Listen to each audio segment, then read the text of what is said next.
Welcome back to the Split Screeners podcast for our edition of Movie Movie Bookie Bookie. This week was my pick. We went with The Lighthouse, starring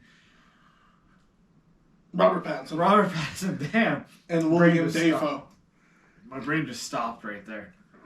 Probably the most artsy I've ever gone for a recommendation. Probably the most artsy any of us have gone. Yeah.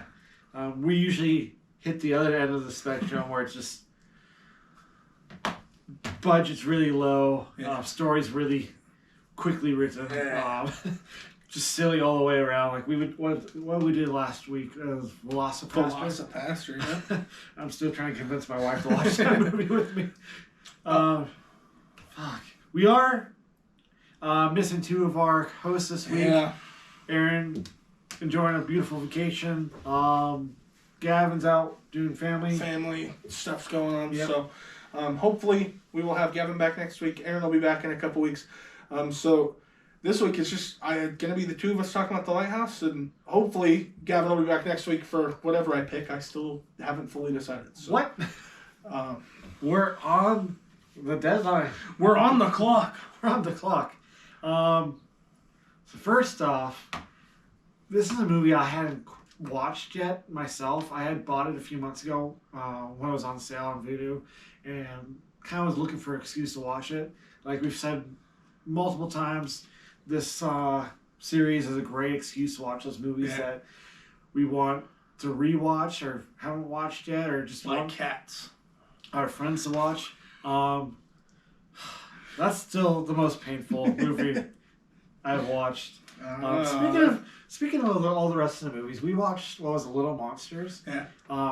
Me and my wife went to Meow Wolf in Denver this weekend, and there's a section in there. It's supposed to be a space themed city, but like dark alleyways, like if Gotham was a space, basically just dirty, run down, slummy. There was a section of it that was built completely out of like road signs and stuff, and had like metal bridges going a few places like around on the top of you, and like jumped up buses. And I'm like, this reminds me of the Monsters world in Little Monsters. And I was kind of just like laughing at myself, and I had to try to explain to my wife who had never seen that movie before. And that was a lot of fun. Yeah. But back to it, The Lighthouse. The Lighthouse. This movie was directed by Robert Eggers. Robert Eggers. Or Eggers. Eggers. He also did The Witch. And he's got a movie coming this year called The Northman. The Northman. That one looks really good. I'm excited for that one. I haven't seen The Witch yet. That's one I've had on my list for a while. Just haven't purchased or got around to watching yet. But The Lighthouse is actually based on a real-life event, loosely based. The synopsis: two lighthouse keepers tried to maintain their sanity while living on a remote and mysterious New England island in the 1890s.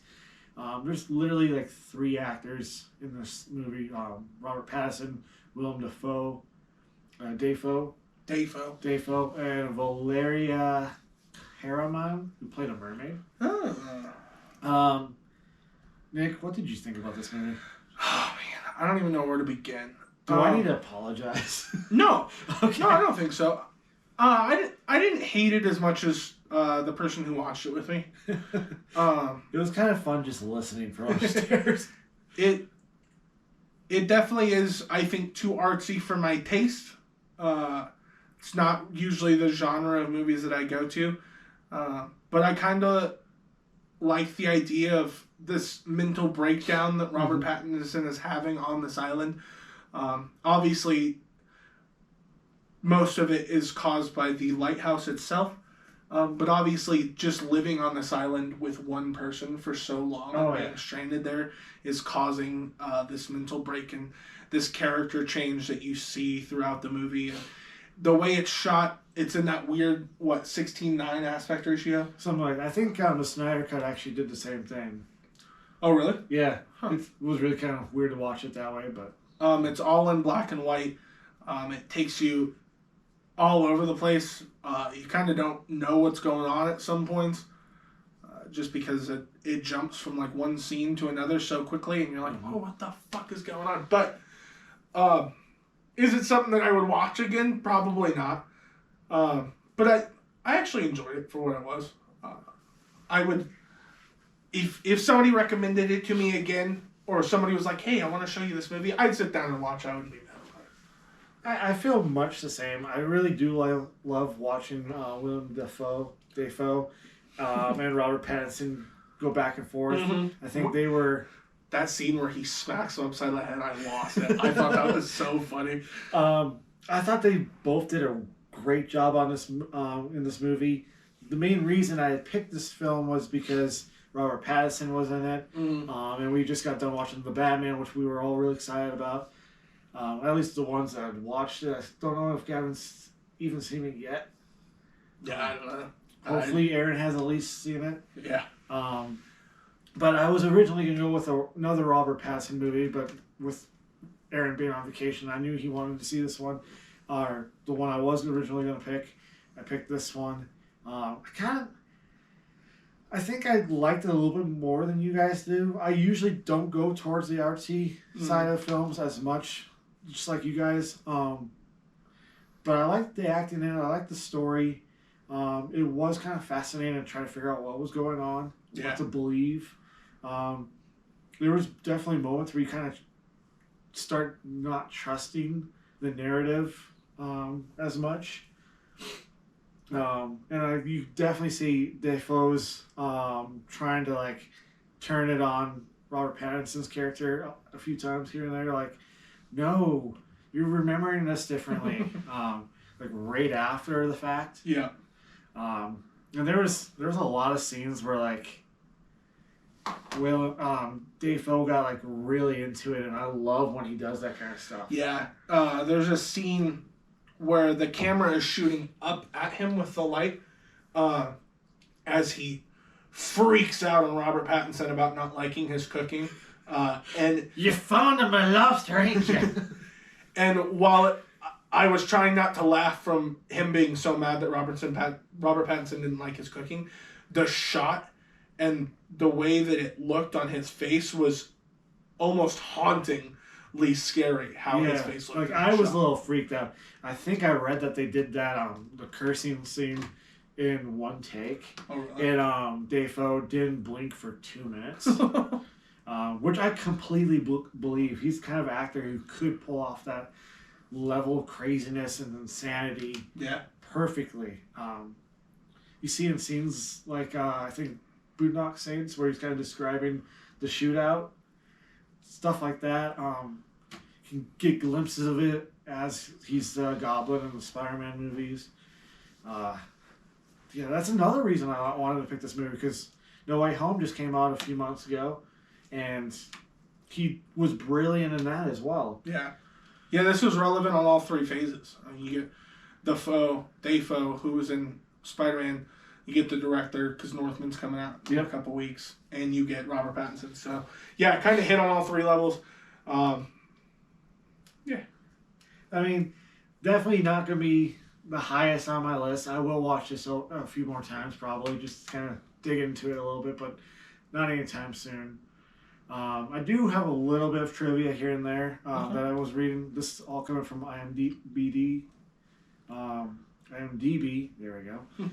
William Dafoe and Robert Pattison stated that they barely spoke a word to each other on set and were too exhausted to hang out together after a day of shooting because filming was so physically demanding due to the miserable weather conditions. While Pattison stayed at a normal hotel with the rest of the film crew during the shoot, Dafoe lived in a little fisherman's cottage in solitude. On set, on the other hand, Pattison would tend to eat and stay by himself during filming breaks, while Dafoe stayed with the crew. Both stated that they liked each other very much as soon as they had their first real conversation a few months later after the shoot. This is kind of one I just mentioned where Dafoe didn't blink for 2 minutes during the lobster scene. What was one? Oh, your soon-to-be wife kind of mentioned Pattison's accent. It's based on a very specific area of Maine farming dialect, while Dafoe's is a jargon of Atlantic fishermen and sailors of the time. Let's see here. Their facial hair was all real except for Pattison had to dye his mustache because he's naturally blonde. There was one. The story is very loosely based on a real-life tragedy from 1801 called the Smalls Lighthouse Tragedy, in which two Welsh lighthouse keepers, both named Thomas, became trapped on their lighthouse station near a storm. When one man died, it is said he had driven the other mad. Other influences were seafaring literary classics by authors of Herman Melville, Robert Louis, and the supernaturally tinged cosmic horror tales of H.P. Lovecraft. H.P. Lovecraft. I'm trying to... Oh, okay, this is the one I was looking for. Robert Pattison had an unusual approach to psyching himself up before emotionally extreme scenes. Director Robert Eggers states, sometimes he'd beat himself in the face so bad, or when it was raining through the college roof, Rob was drinking the rainwater in between takes. He also spun around in circles a lot. That was helpful for him. Or he'd stick his fingers down his throat to make himself gag.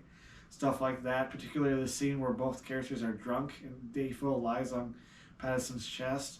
He was sticking his fingers down his throat before the take, and Willem gave me a look as if to say, if Rob fucking peeps on me.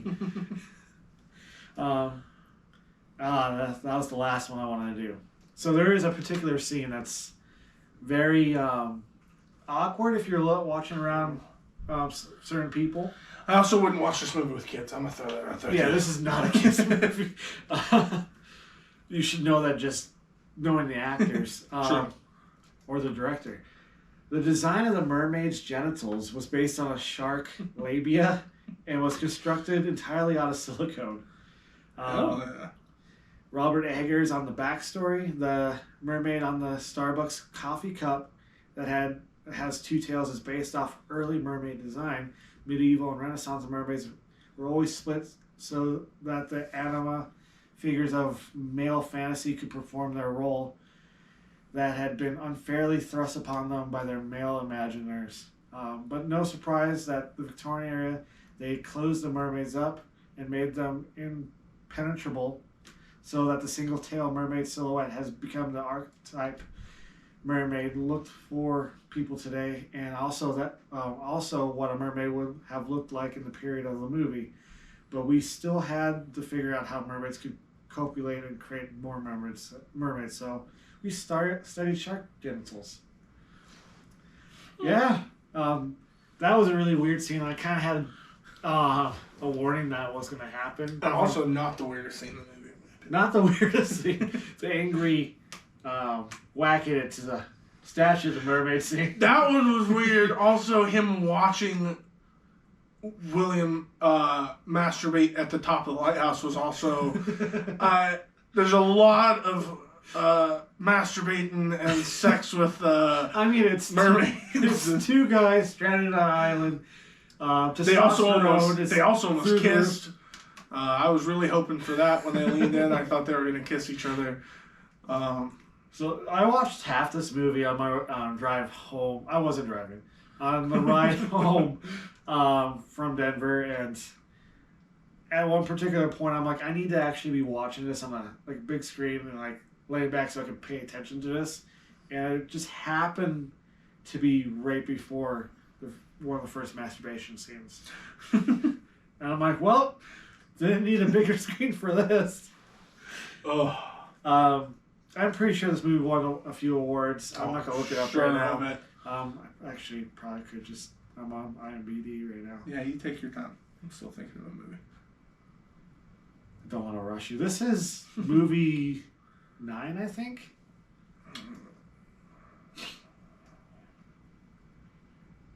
8, I think. 8? Yeah. Yeah, I think you'd be the 8th in the rotation because you were 4th, so you'd be 4, 8, and 12. Alright, so you're going to be 9. I'll be pick 9, and I got to find a movie that I don't think you've seen, but that Aaron's not going to care about missing. I'm in a really weird place here.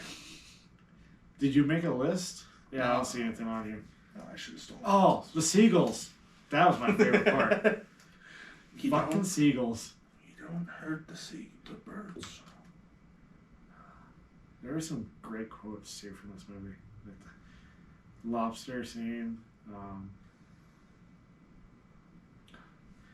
would not be able to do this with the accent. Oh, is that the right?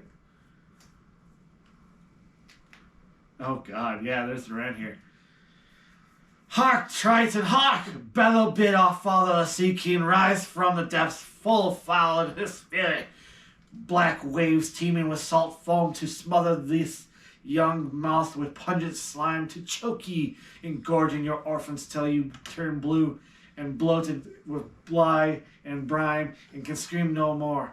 Only with when he crowned and cockled shells with slithering tentacle tail and steaming beard take up his fell bee-finned arm, his coral trident screeches banshee-like in the tempest and plunges right through your gullet, bursting ye, a bulging bladder no more, but blasted bloody film feed upon only to be lapped up and swallowed by infinite waters of the dread emperor himself, forgotten to any man, to any time, forgotten to any god or devil, forgotten even to the sea, for any stuff for part of Winslow, even any scantling of your soul is Winslow no more, but is now itself the sea. If you understood that, watch this movie. You'll love it. You'll absolutely love it. I did it on the same level of Dafoe. No, yeah, absolutely. Same level. Yeah. God, I wish I had that, like, even an inkling of his acting prowess. He's been doing it for a long time. Yep. Oh, there's that one scene of, what? What?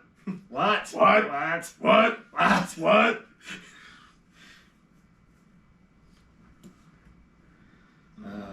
Fuck yeah. If I had a steak, I'd fuck it. Yeah. That was another word. I don't know, man. I mean, if you're eating salted fish for weeks on end, I think I'd fuck a steak too. Jesus Christ.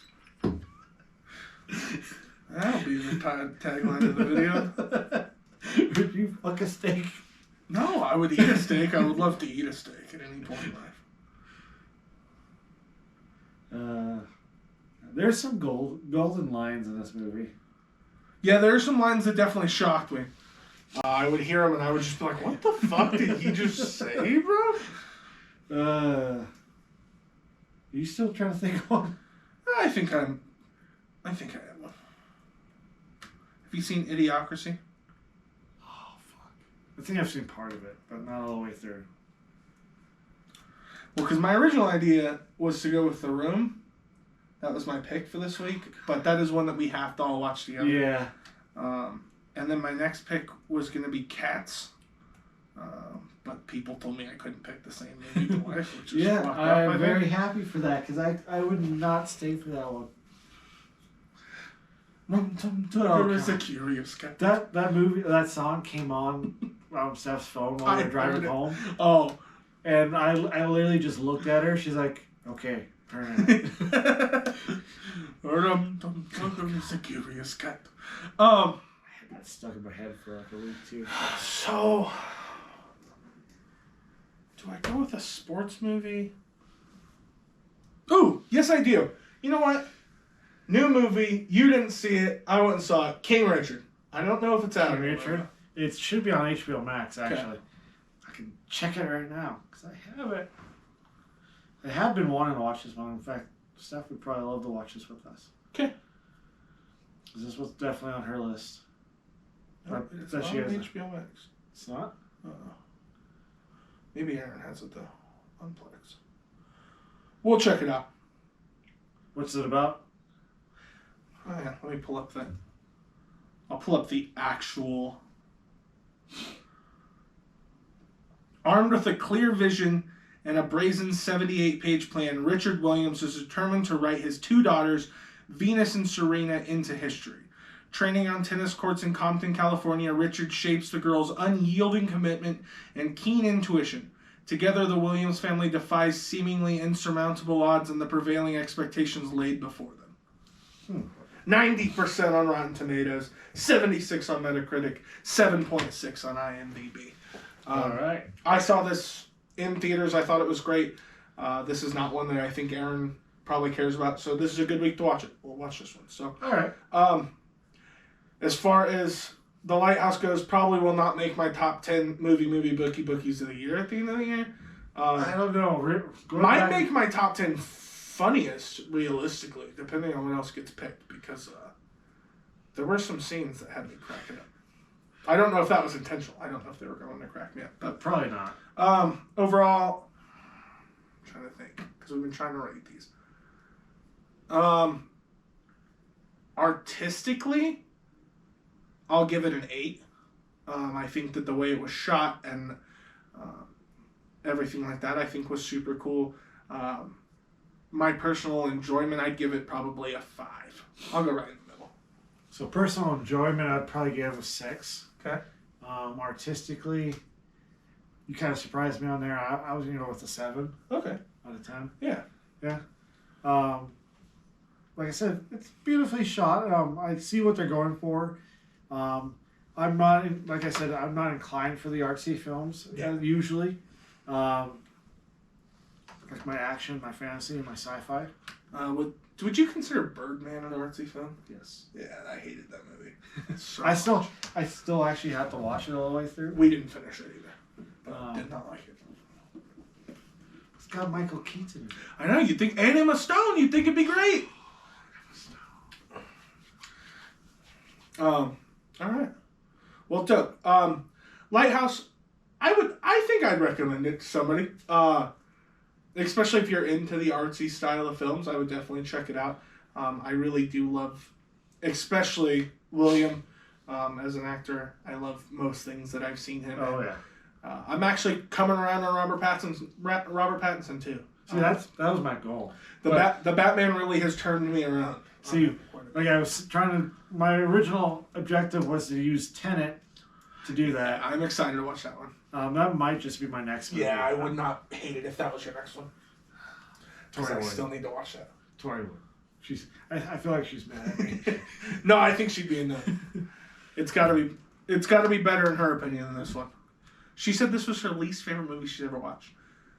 She, who hated me for picking Cats, said that she hated this movie more than Cats, which is wild. Because she was mad as hell after Cats. Cats went to my #1 least favorite movie of all time. That's crazy. Cats was a good movie. No, there's no part of it. Cats will 100% be in my top 10 movies that we watched. If we do a top 10 for least favorite movie bookie bookies, it will be #1. No way! For movie bookie bookie, yeah. No, I would rather watch Aragon, Last Airbender. You're crazy, bro.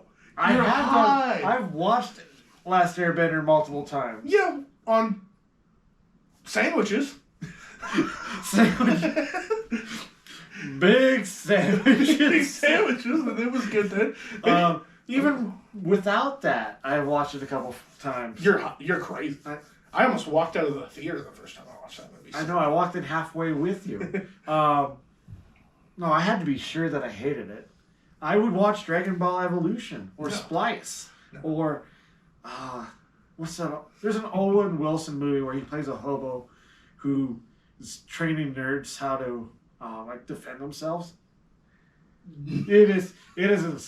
That's the first time I actually walked back to my manager because I worked at the movie theater at that time and asked for my time back. Wow. Yeah, I've never even heard of that. Oh god.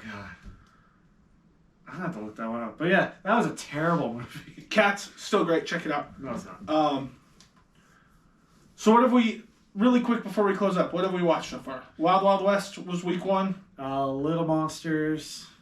I have a list. Aaron picked week 2. Aaron picked Goonies. So Wild Wild West, Goonies, Little Monsters. What was your first pick? My first pick. Fuck, what was it?